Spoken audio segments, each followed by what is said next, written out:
The Miyoo A30 has been around for a little while now, and it appears that it is finally a worthwhile retro handheld. It is one of the cheaper options, ranging from $30 to $50, depending upon where you get it and time of year, and it is perfect for Game Boy, Game Boy Color, and Game Boy Advanced games. It can play others, though they can be hit or miss. It is a great introductory handheld that quickly gets you into the world of retro gaming, wherever that might be. It comes in this case here and is actually much higher quality than I was expecting. The only gripe I have is that this band is more of a hindrance than it is a help. You kind of have to dig into the console first and then lift it up. It also catches on here, so I'm probably going to end up just carefully de-stitching this. One of the things I'd recommend adding to the case is a cloth just to lay over the top of your cartridge, so that way when you close, it is protected from the items that sort of hang out. What comes in with the case is a USB-C to headphone jack. The other item is just the USB-A to C charging cable and then an instruction booklet. The stock OS on this device is serviceable and comes with a preloaded SD card. Interpret that however you like. However, the saving is finicky for some games. For example, I was able to save a game in Link's Awakening for Game Boy Color, but was unable to load it. The stock OS also has a few settings for RetroArch that are not ideal. The Game Boy emulator has an overlay applied by default which covers up some of the game screen, which led me to believe that other parts of it were unoptimized. The OS aside, the only other gripe I really have with this handheld, that it doesn't allow for smart charging. And what that means is when you plug something into the USB-C, this will not give it a I can take this much power communication message going to the device. In effect, what that means is you're going to have to stick with a dumb USB-A to C cable. You can't use your 65-watt charger on this, so you're going to need a low-watt charger or a low-watt option on your battery bank to charge this. The micro SD card that it comes with is a no-name card. I'll show you the back side here. Hold on. Smudged, if you see there, made in Korea.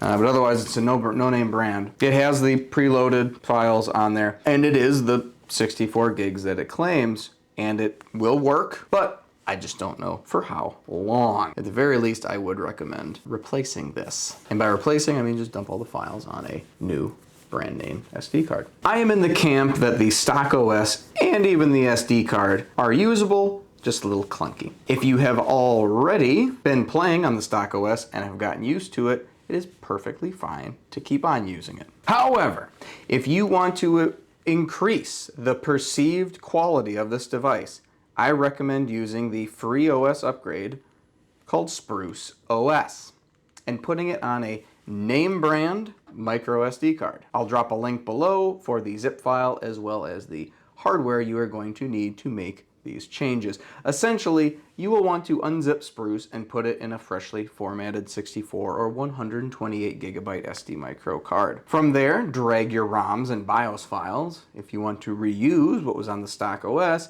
make a backup of the OS somewhere on an external drive or your computer and go into the ROMs folder. Then move the ROMs to the respective folder on the Spruce OS file structure. If you go this route, you will want to grab all the files on the RetroArch.RetroArch systems folder and drop them in the BIOS folder on the root of Spruce OS. If you were playing on the stock OS for a while and wanted to play where you left off, good luck. I tried to move over my save files or image snapshots and neither worked. The snapshot showed up but did not allow me to load it.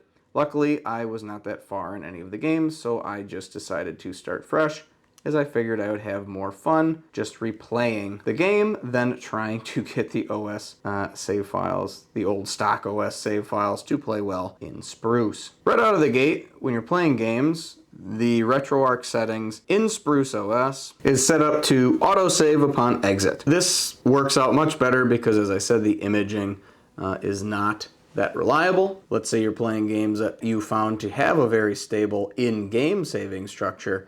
you can go ahead and just turn it off under the saving settings. I have some games that do work well with it, so I left the auto save state on. I just turned off the auto load the state, which is right here.